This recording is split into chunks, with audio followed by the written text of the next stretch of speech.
عن بعض المعلومات الخطيرة لو سمحتي. ماشي، ما عنديش مشكلة، تفضل.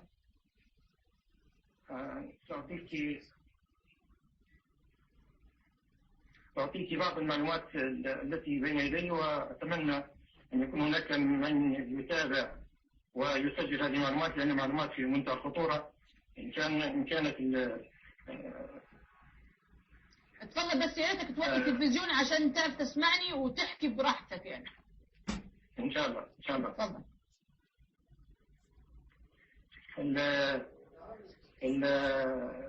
المعلومة الخطيرة، أنا نبدأ لك المعلومات الخطيرة. قبل أيام معدودة، ما فاتتش الشهر يعني، حصل اجتماع في إحدى المزارع في منطقة سيدي فرج. هذا الاجتماع حضره ضابط قطري ومجموعة من الأتراك، ضباط الأتراك، ومعهم السيد يوسف المنقوش اللي هو رئيس الأركان السابق، مع مجموعة من خفافيش الظلام، أنا لا أسميهم إلا بهذا الاسم، من كافة التشكيلات اللي هي معروفة في بنغازي، سواء الدروع ولا 17 ولا الأنصار ولا غيرها.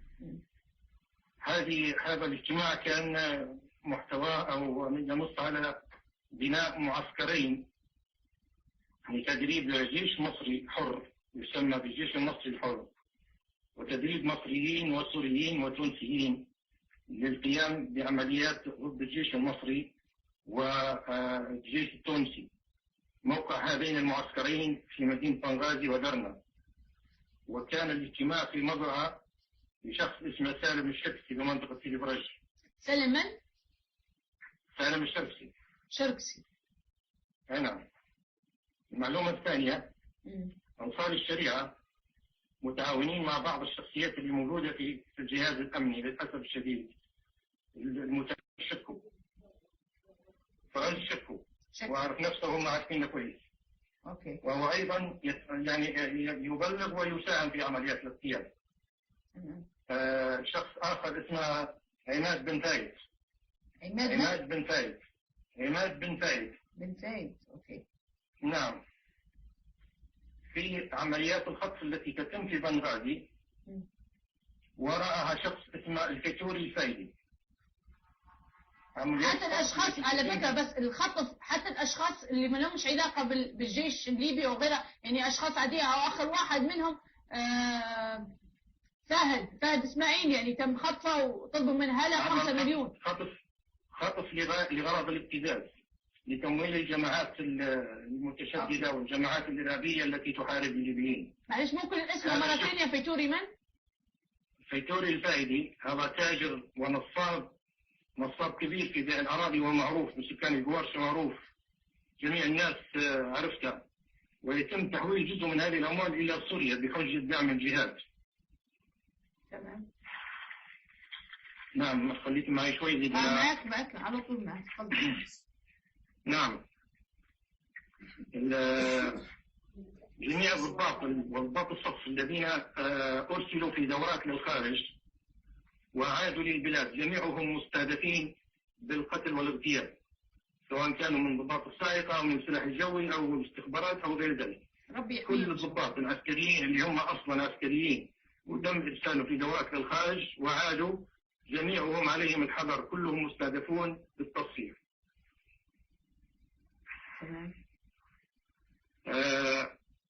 أريد أن أعطيك معلومة عن من قام بالعملية الانتحارية في بوابة السائقة 21. شاب لا أعرف اسمه، ولكنه عائد من سوريا، شاب ليبي عائد من سوريا، كان في عدد 58 شاب عادوا من سوريا، هذا أحدهم تم تكليفه بهذه العملية دون أن يعلم أهله. تقريبا اسمه أحمد مش عارف من، يعني سموا اسمه في البيان يعني. نعم، يعني يقومون بعدة عمليات عن طريق هؤلاء الشباب، وسيبلغ أهلهم بأنهم استشهدوا في سوريا. للأسف الشديد عادوا أهلهم لا يعلمون بعودتهم. قبل أيام هناك اجتماع كبير أيضا لأمراء كتيبة 17 فبراير، منهم واحد اسمه حمد بقرين، فوزي الصلابي، ومجموعة أنصار الشر، وعنهم الزهاوي محمد وسالم زاوية الضرابي. ومحمود برعش وأحمد بوختيلة ووليد لا لا لا، الاسماء اللي نقول لك عليهم الاسماء اللي نقول لك عليهم ما حاضرين الاجتماع. نعود لك الاسماء: حمد بقرين، فوزي الصلابي، محمد الزهاوي، سالم الغرابي، عادل المغربي، احمد المجبري، وبعض كتيبه في القوارشه اسمها كتيبه شهداء القوارشه، واحد اسمه يونس الفادي، سالم السوري. وكان الاجتماع في مزرعه الفوايد بالقوارشه يوم 3/5.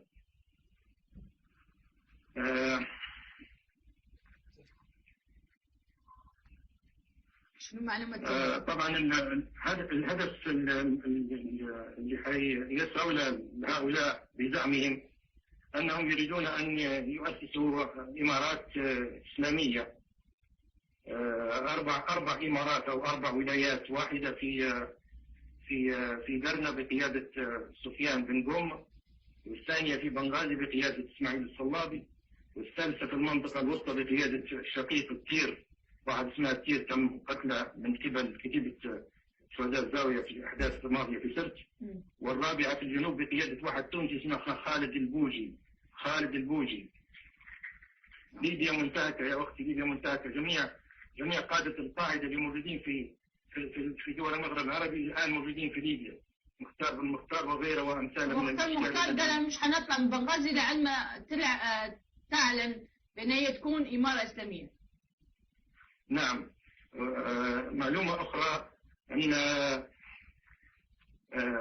جماعه انصار الشر لديهم طاقم طبي يعمل في فيلا في القوارشه لتطبيب وجراحات المصابين منهم، لأنهم لا يأتوا بهم إلى المستشفيات العامة.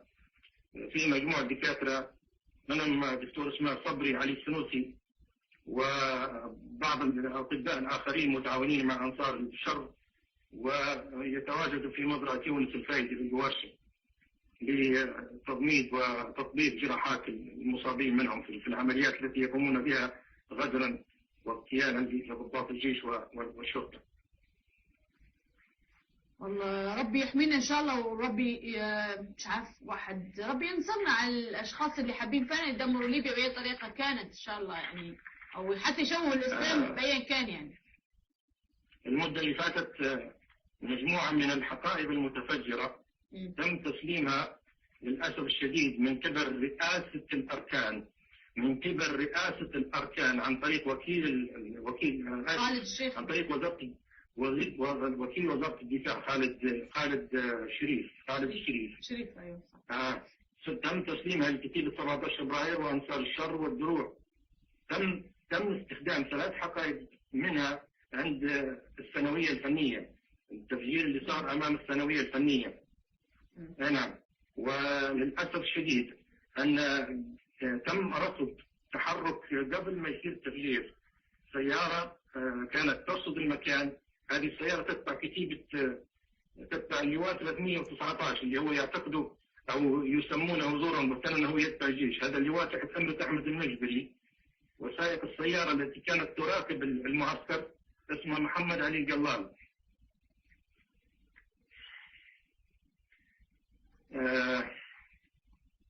والله اتمنى الناس اللي تسمع يا ريت تسمع وتشوف الاشخاص هذول فعلا. يعني مش عارف انا مجموعه من انصار الشر من درنا وصلت بنغازي يقودها شخص فلسطيني اسمه محمد علي نوفل وكنيته ابو ثابت.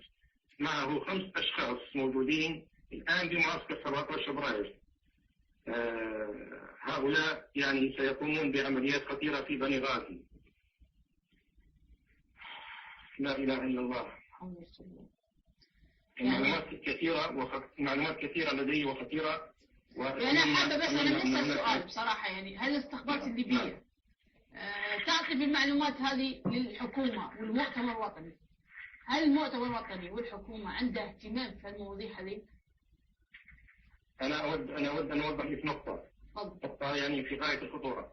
هذه المعلومات الموجودة لدى أفراد من الاستخبارات ولم يقدموها لرؤسائهم، لأن هناك الكثير من المعلومات التي تم تسريبها أو التي تم توصيلها إلى الرؤساء وتم تحويلها إلى إدارة الاستخبارات في طرابلس وإدارة الاستخبارات في طرابلس للأسف الشديد يا إما بلغت على مصدر هذه التقارير أو أنها يعني دست هذه التقارير في الأدراج ولم تولها أي اهتمام. وهناك بعض التقارير وصلت إلى المؤتمر وحدث ما حدث كما حدث مع السيد المصراتي حينما أوصل بعض التقارير إلى رئاسة الاستخبارات التي حولتها على المؤتمر، ومن ثم تم التبليغ من بعض أعضاء المؤتمر على هذا العسكري العقيد المصراتي وتم اغتياله ثاني يوم مباشرة. شنو الحل في نظرك؟ شنو الحل صراحة؟ شنو حل يعني معلومات وعندك المعلومات؟ لا يوجد حل في ليبيا إلا عند الشعب الليبي. لابد أن تحدث في ليبيا أو في بنغازي على وجه الخصوص جمعة إنقاذ جديدة. لابد من دحر هذه المعسكرات، لابد من الروم وإن سقطوا ضحايا لا بأس. إن بنغازي لا يمكن تستمر فيها هذه الأنهار من الدماء يوما ليلا نهارا في كل الأوقات.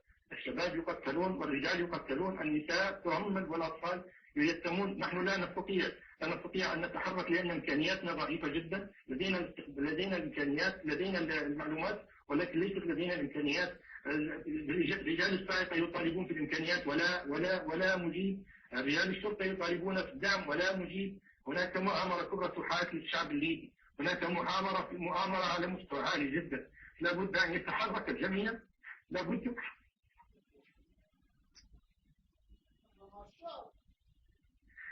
اسماعيل يا أختي، لا أستطيع أن أضيف أكثر من ذلك، ولكن على الليبيين الأحرار، على أهل بنغازي، أن يقفوا وقفة رجل واحد وأن يتحركوا لإنقاذ ما يمكن إنقاذه.